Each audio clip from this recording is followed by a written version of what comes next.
Um, so thank you very much for inviting me to be here at this important inaugural Open Research Conference in Singapore.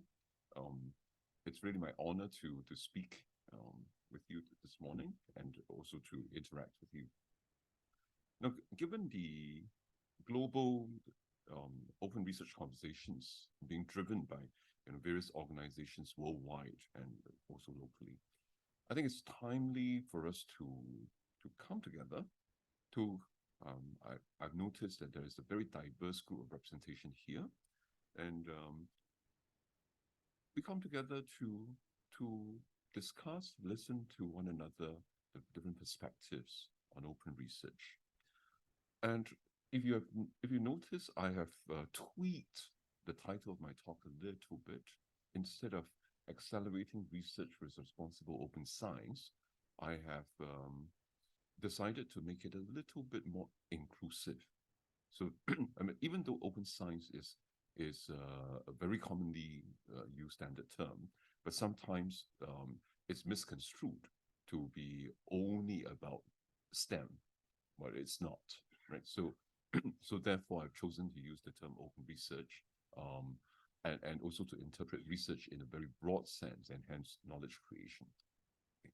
So in case of Freudian slip, where once in a while I might use the term open science, please just accept that I'm talking really in a very inclusive way.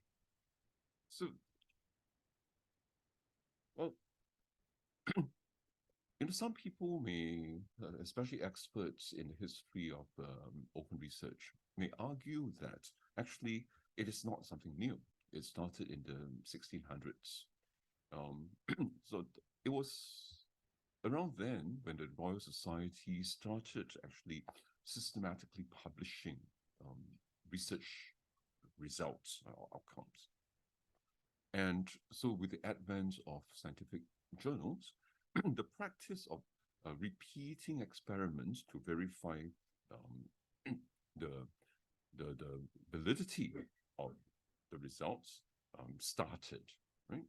And so these journals, will be driven by learned societies like the Royal Society and so on. So the Latin term here basically means take nobody's word for it.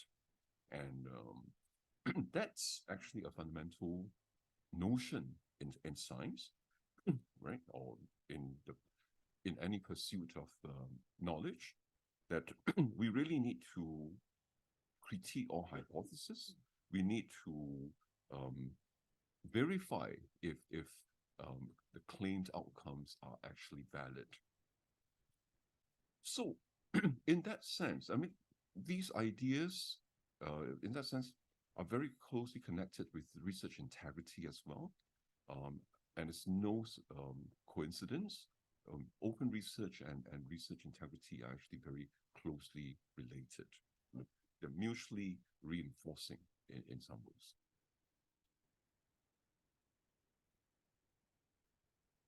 Well, oh, what happened?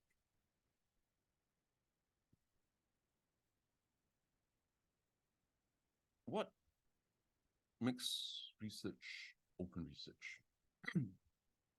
Well, most literature on open research would highlight the need to make the research processes and the outputs transparent and accessible. And it could take the form of various forms that you see on this slide.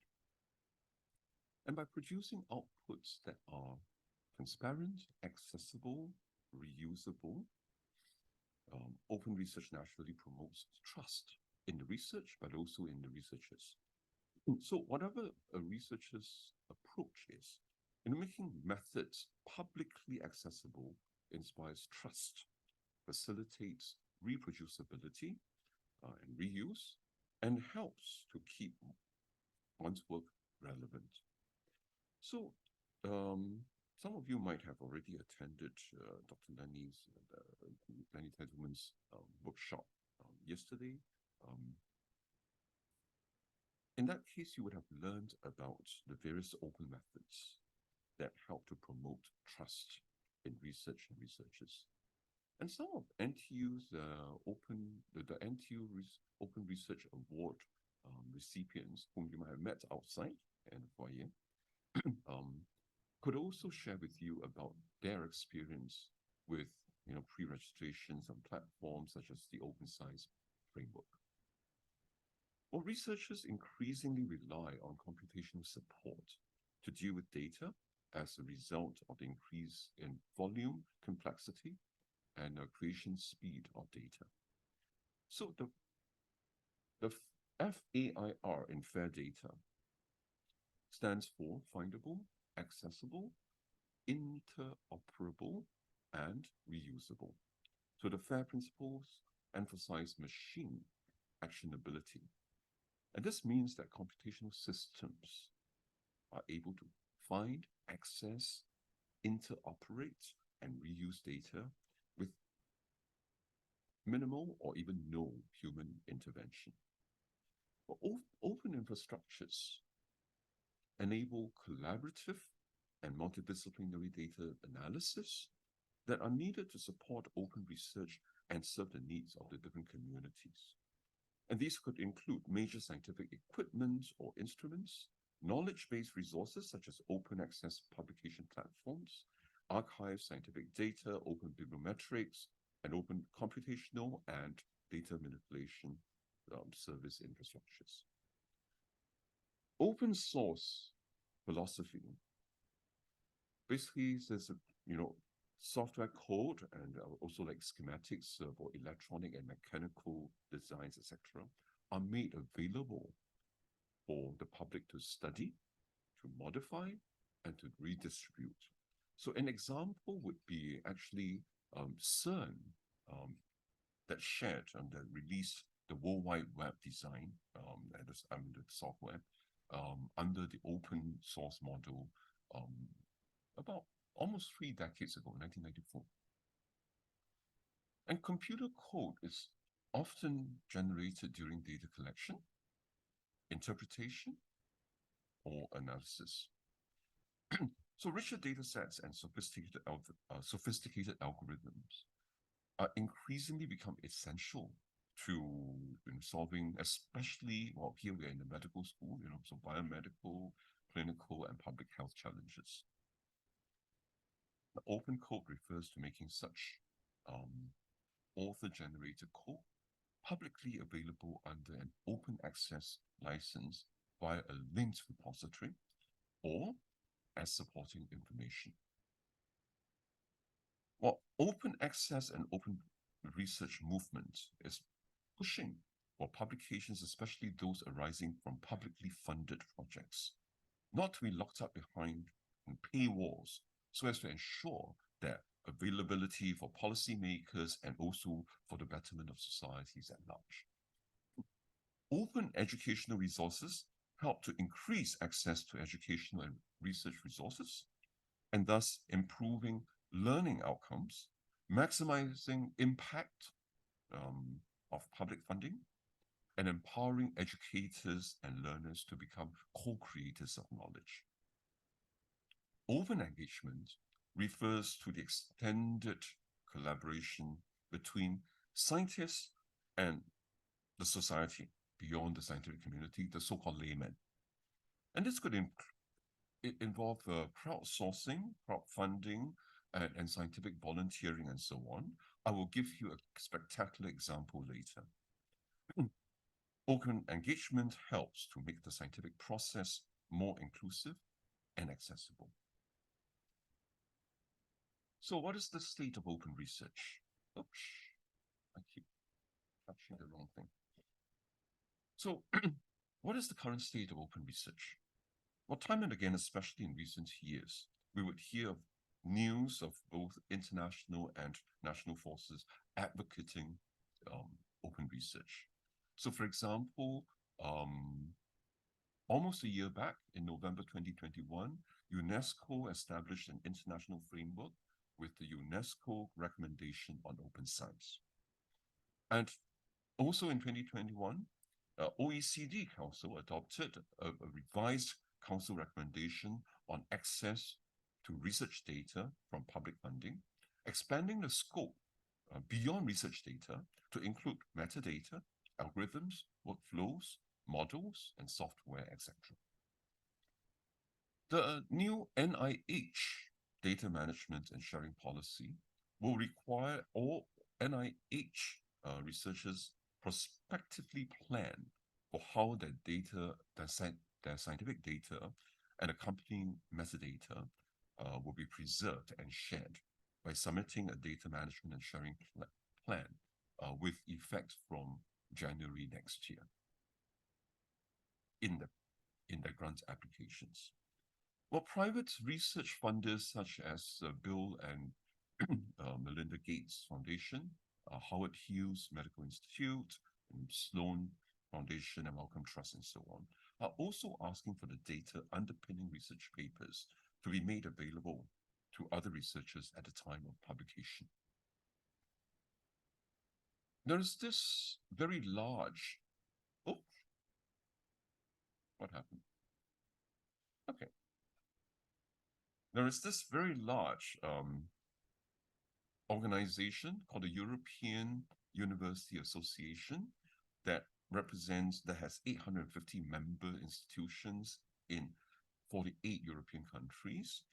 It has set out a radical vision to move to an open research system for all its members, and it aspires to open access not just for scholarly outputs, but actually the entire process.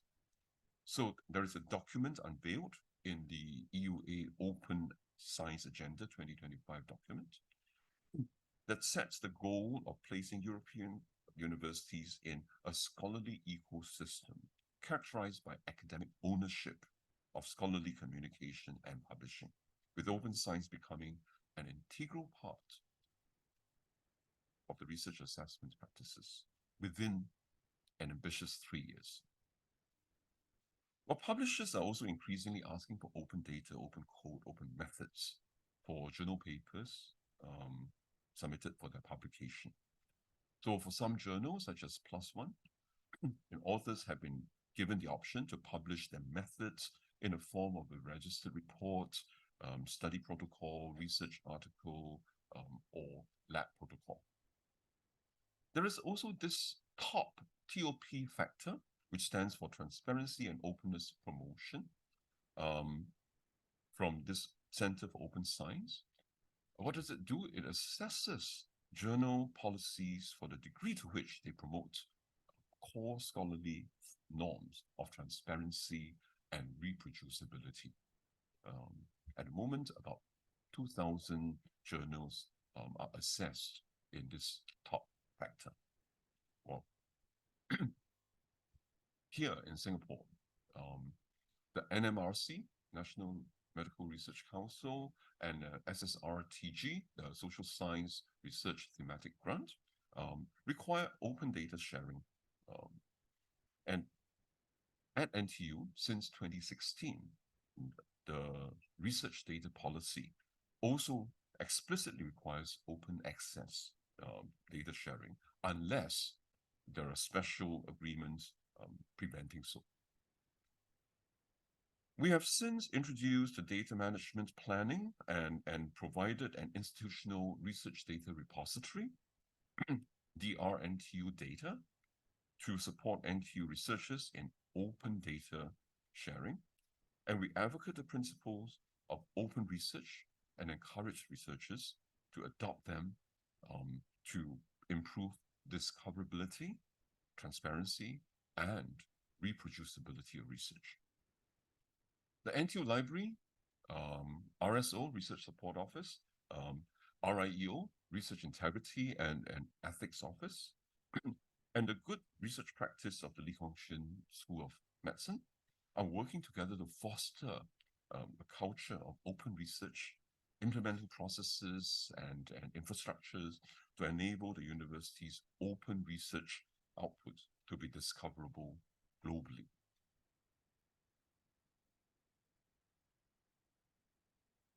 So what you see here is an article published by Times Higher Education in 2020.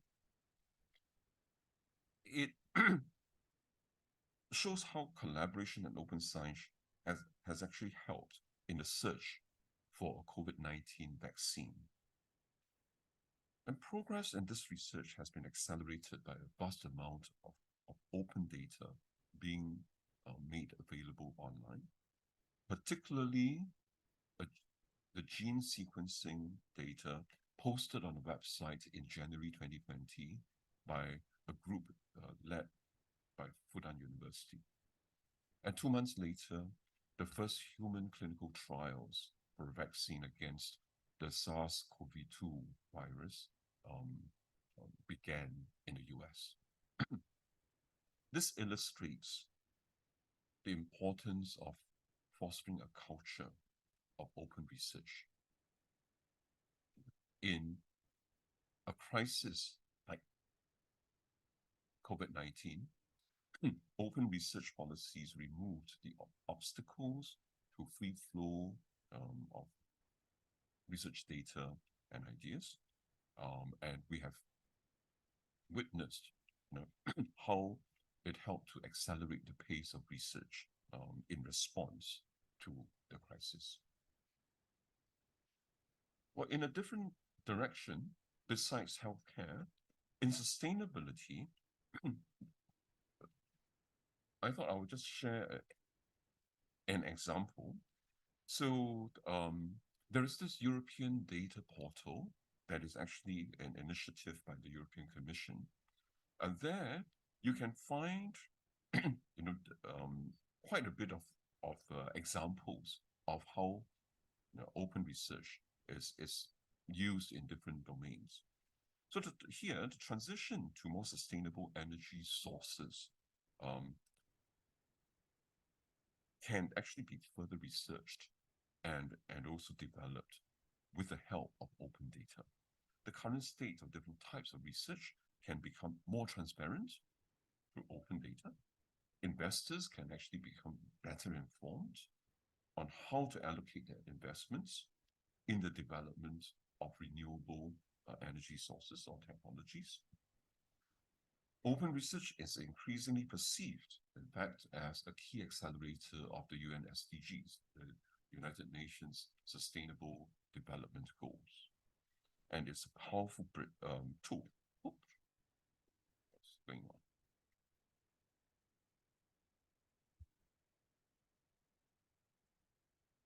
Okay. Sorry. Yeah. Let's hope it stays. And well, so besides promoting the UN's SDG, it is also a powerful tool to bridge the science divide, either between nations or even within a nation. Okay. There is another example, but I will not belabor on that. It's on actually a very interesting example on machine language translations. Again, it's argued that open data actually makes it more robust and more efficient. As Joseph said, I'm a mathematician, so I cannot possibly give a talk without mentioning my first love, right? Mathematics. What has open research got to do with mathematics? In fact, I would argue that mathematics is already, by definition, very open, because it is about theorems, it's about proofs. And proofs essentially are a public way of explaining the thought process. So if I write down a proof, I'm telling you in a very transparent way what my thought process, what has gone on in my head, in my brain. How much more open can you be, right? So in that sense, I'm proud that to be a mathematician, because it is already open. But nonetheless, there's still room for improvement. So in particular, there was this mathematician by the name of Felix Breuer, who has published a blog. Okay, and this this blog post is entitled "From Open Science to Open Mathematics," where he used the term open mathematics. And there he mooted that open mathematics, whatever that is to make mathematics more useful to everyone, be it through discovery, understanding, exploration, application, or modification. And he also mooted if we should start to regard examples, definitions, theorems, proofs, and algorithms as data. Okay? So he's trying to make the bridge to open science or open research. Well, there's a lot of food for thought in there, both for research and education. And I think, personally, I think there is some validity to some of these. It's a little bit, I still need to figure out how the connection is made for some of the other claims. But here's what I'm going to do. So I'm going to tell you, I promised you earlier, I'm going to tell you some spectacular success of open research. And here is an example in mathematics. So just to give you an idea first, right? Traditionally, mathematics is a very solitary exercise. Right? Just to give you an example, I never publish with my PhD advisor. I don't have a single paper with him. We discussed, but in the discipline, that is not enough to put his name on a paper. Okay? I just thank him profusely in acknowledgement. that was the standard practice.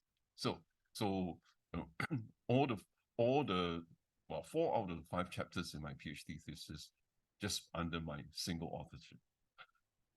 That's how that discipline behaves. But great changes have taken place. There is this very famous online crowdsourcing website called Polymath, the Polymath Project. It was started in 2009 by a Fields medalist, Timothy Gauss, in Cambridge. So yeah, Tim Gauss is, so we were contemporaries. But obviously he was much more brilliant, and he really is very gifted and brilliant. But beyond being brilliant, you know, he has a heart for promoting mathematics. He has a heart for democratizing the discipline and so on. So he started this Polymath project. And there, they will post some very difficult mathematics problems. And it's an online crowdsourcing platform. So anyone can go in and contribute ideas. Okay. Now, in 2015 came a spectacular success. There is this problem called, what traditionally is called the Erdős discrepancy problem that arose in the 1930s. So it had been around for more than 18 years. It was also called Polymath 5 because it was the 5th project listed on Polymath. It was solved through crowdsourcing. A lot of people contribute ideas, and then it took another Fields medalist, Terence Tao, who pulled together ideas and then made a big leap in that whole discussion to solve that problem. The power of open research in mathematics, even. Another example, also another crowdsourcing platform called CrowdMath. That's initiated by MIT. And if you visit the CrowdMath website, it has already published 7 papers under the name PA CrowdMath. Okay, so the author is PA CrowdMath. And of course, all these papers are published under open access, right? So That's another spectacular example. Okay, enough said. So a little bit more about math. Well, 2 years ago, there was an article that was published called Deep Fair Mathematics. And there the authors found that, the mathematical community, while it embraced the notion of open data, the FAIR principles actually were not sufficiently realized. And the authors argue that actually mathematical data, they're abstract, they're complex, and so as a result, realizing them as fair mathematical data was actually difficult, in fact, much more so than for other disciplines. The data sets could only be understood both by humans and machines if the semantics was not only evident, but itself suitable for automated processing. So they went on to present a novel classification of mathematical data and derived an extended set of FAIR requirements, which they call deep FAIR, right? Just like deep fake, deep learning, right? All these deep things, which would accommodate, special needs for mathematical data sets. So we shall see. I mean, this is very early stage. We shall see whether that leads to anything, useful and meaningful. Okay, challenges. So while the rationale for open research is clear, its related research practice or practices have yet to become very widespread. Why? So in a paper published earlier this year, the authors, Konaris et al., they started by dividing the research cycle, the research life cycle, into 4 stages: study, design and tracking, data collection, publication, and outreach. And it was found that awareness is particularly low for open research practices at the study, design, and tracking stage. And this possibly reduced actually the likelihood of open research practices later on. So there is a bit of a cascading effect there. And the authors noted that because, early career researchers, I see quite a number of young faces here, so I think this will resonate very much with you. Early career researchers face a lot of barriers to adopting open research. And they're probably all policy related and all related to your own career recognition and advancement, right? So there are quite a number of such barriers.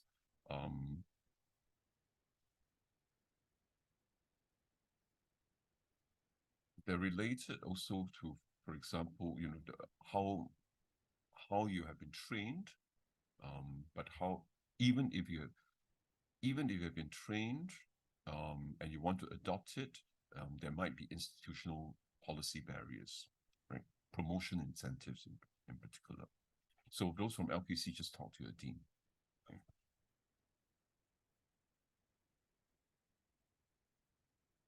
But the biggest challenge of all is really a lack of awareness and training. And then there is this prohibitively high time commitment. And then the lack of incentives.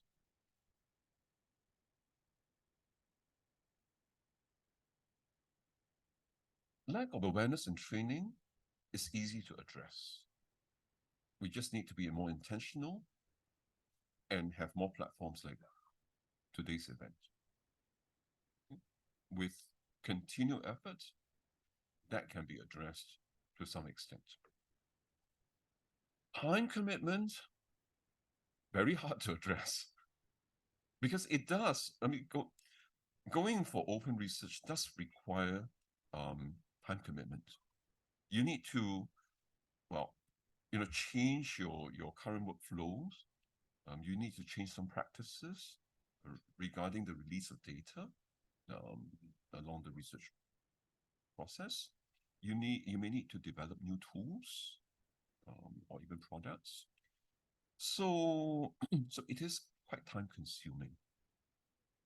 And that is sort of links to this lack of incentives because, well, I think universally there is pretty well established norms for us evaluating research outcomes. Like, roughly we all have in our mind, certain journals are top journals and so on and so forth. So there is some kind of fairly well-accepted norms. For non-standard products like open tools, codes, and data sets, it's a zoo out there, right? We don't, or we honestly do not know how to assess them in a fair, transparent way. So a lot more work needs to be done. So these are some of the challenges. I do realize that it is very dangerous for the provost to talk about that last thing, right? Because there might be a push later on that, okay, NTU, what are you going to do? What we expect a set of criteria tomorrow, right? It is work in progress, really, universally. Okay, strategies for responsible open research. Well, we just need to be as open as possible, but as close as necessary. What does that mean? Open research does not mean everything has to be open. In fact, in FAIR, the A, accessible, actually means accessible under well-defined conditions. Okay? There are some reasons sometimes why data cannot be open. For national security, for personal privacy, for competitiveness, these are just some of the reasons. Okay? But the transparent but controlled accessibility of data, as opposed to a blanket, open concept, allows the participation of a much wider spectrum. Well,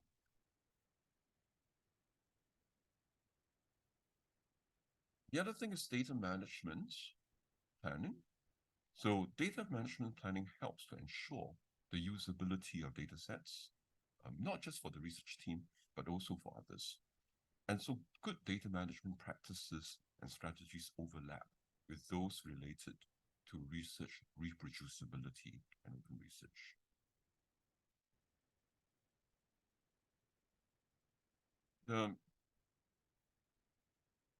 Well, when we produce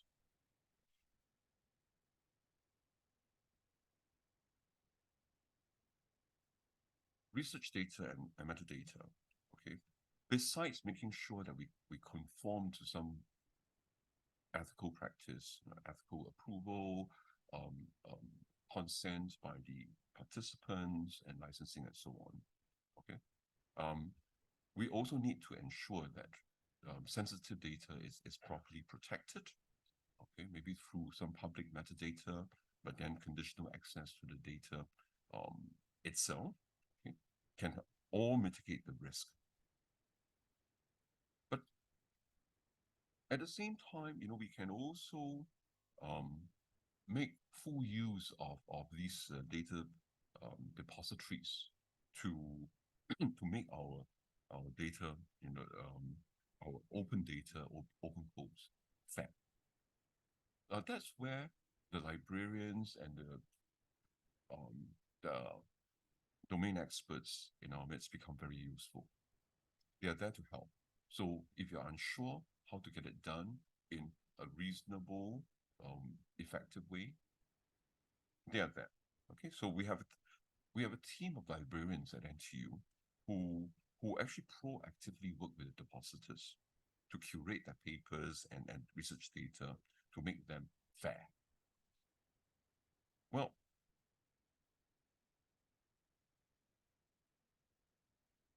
more and more journals are supporting open research, and they are asking for data availability statements, for example. for your accepted manuscript? Well, when you do so, please remember to provide a persistence identifier for your open data, open code, okay? And include your open science badges for the relevant journal articles in your research profile. And